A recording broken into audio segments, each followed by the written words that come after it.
ரொம்ப மனசு பொறுக்காம தான் ஃபர்ஸ்ட் அதை யூடியூப்ல போட்டு நிறைய பேசணும்னு நான் நினைக்கிறேன். வேற என்னோட ஜாப் காரணமா பேச முடியும்.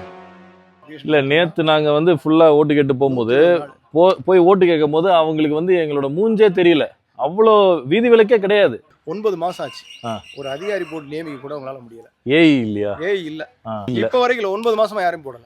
இது ஃபோர்மேன்லாம் இருக்காங்களா? ஃபோர்மேன் இருக்காங்க. ஆனா வேலை நடக்கல. ஒரு அதிகாரி தான் தலைமை இருந்தா தானே வந்து நம்ம சர்வீஸ் பார்க்க முடியும். ஆமா. அவங்க என்ன வேலை பார்க்குறாங்கன்னு நான் சொல்ல விரும்பல. அந்த வேலை கான்ட்ராக்ட் பார்க்கலன்னு நான் வேற மாதிரி சொல்லிட்டேன். இது மாதிரி எல்லா டிபார்ட்மெண்ட் குறை. என்னோட டிபார்ட்மெண்ட் இது குறைங்கிறது பெரிய குறையா இருக்கு. அதனால எந்த பணியா இருந்தாலும் ரொம்ப காலதாமதம். கரப்ஷன் கூட வேற விஷயம். வேலையா நடக்கணுமே. ஆமா. வேலையை நடக்க மாட்டேங்க. ஆமா. ஆள் இல்லைன்னா எப்படி வேலை நடக்கும்?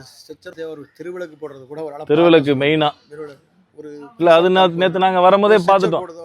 எந்த ஒரு முன்னறிவிப்பும் இல்லாம கிட்டத்தட்ட 1.5 மாசமா அந்த பாசனமே கிடையாது. அது இருந்தா இந்த ஏரியாவோட நிலத்தடி நீர்லாம் உயர்ந்துரும். பிளாட் அந்த பிளாட் போட்டதுக்கு வந்து இடைஞ்சலா இருக்குன்னு சொல்லி சரி அவங்களா வந்து யாரையும் கேட்காம அந்த திறந்து ஒரு மதகு திறந்து விடுறவங்க கிட்ட கேட்டு அவங்களா திறந்து விட்டு கிழக்கு பக்கம் ஃபுல்லா கூட்டு. ஆமா அதை ஃபுல்லாவே தண்ணி இப்பதான் தண்ணியே வச்சிருக்கு. யாரையுமே கேட்காம செஞ்சுட்டாங்க. அது இருந்தா இந்த 4 ஊர்களுக்கும் தண்ணீர் ஆதாரம் நிலத்தடி நீர் மட்டும் நல்லா இருக்கும். எந்த கண்மாயுமே எந்த ஏரியாவே பாசனம் கிடையாது. இல்லை நம்ம வேலை பார்க்குறது எல்லாருமே வந்து மக்களுக்காக வேலை பார்க்குறோன்றது வந்து நினைவில் இருந்தால் இது எல்லாத்தையும் எப்படி பண்ணுவாங்க? பொது சேவை செய்யணும்னு எனக்கு ஆசை தான். என்னுடைய ஜாப் காரணமாக என்னால் வர முடியும். ஏன்னா நிறையா வந்து செய்யணும்னு ஆசைப்படுறேன். சரி எடுத்துக்கிட்டு செய்யணும்னு நினைக்கிறேன். இல்லை உங்கள் எண்ணமே ரொம்ப எங்களுக்கு சந்தோஷம்.